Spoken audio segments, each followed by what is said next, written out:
Royal politics anti-corruption campaign. Prince Mohammed tightened his grip on power with the start of the anti-corruption campaign at the weekend, purging the kingdom's political and business elite.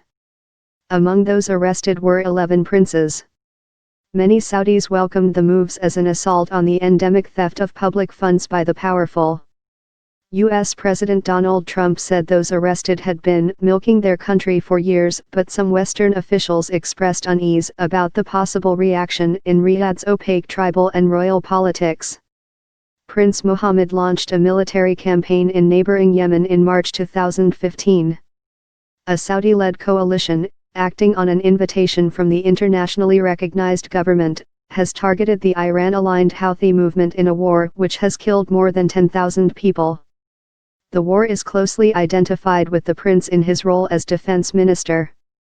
His image once adorned war propaganda but is rarely associated with the war now, although he has said it must continue in order to quash Iranian influence.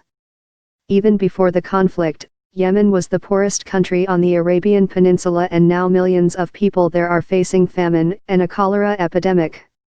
The coalition denies it blocks commercial shipments of food, medicine, and fuel. Prince Mohammed has helped lead a diplomatic campaign to isolate Qatar, saying Riyadh's erstwhile ally backs terrorism and cozies up to Iran. Qatar rejects the accusations and says it is being punished for straying from its neighbors' backing for authoritarian rulers. The campaign has divided Gulf Arab countries, who Washington regards as essential to its influence in the region. Qatar had incensed Riyadh by cheering Arab Spring uprisings against some autocratic Arab rulers.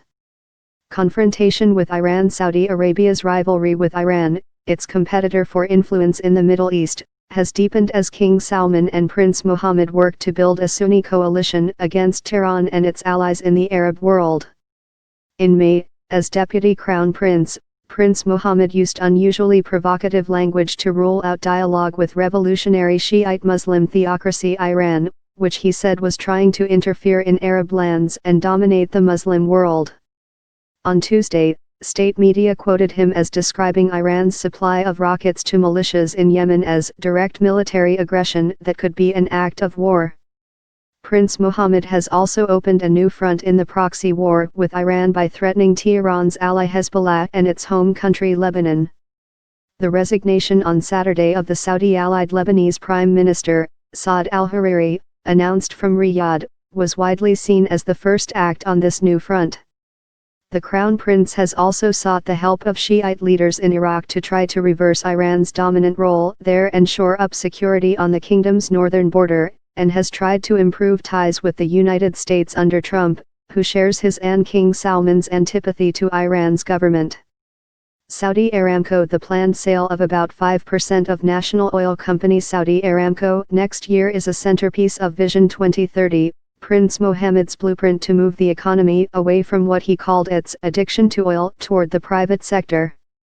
Economic reforms. Vision 2030 has begun to reduce a big state budget deficit with austerity measures but has not yet created major new sources of non-oil growth or jobs. The phased removal of subsidies on fuel, water, and electricity has started, but some austerity moves have been unpopular. Already, some have been reversed or delayed as the economy has slowed because of low oil prices. The plan includes private investment and privatizations and building the world's largest sovereign wealth fund. The aim is to create jobs and raise the participation of women in the workforce from 22% now to 30% by 2030.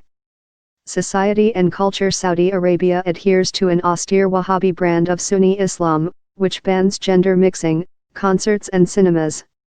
Prince Mohammed's ascent represents a social and cultural sea change, with power set to be passed to a much younger generation seemingly more in tune with young Saudis.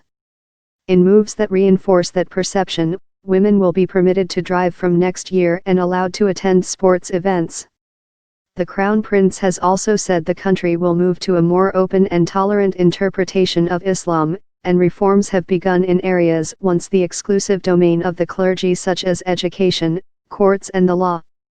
Saudi authorities have promoted elements of national identity that have no religious component or predate Islam. Last month Prince Mohammed announced a $500 billion plan to create a business and industrial zone extending across its borders into Jordan and Egypt, part of his efforts to reduce dependence on oil.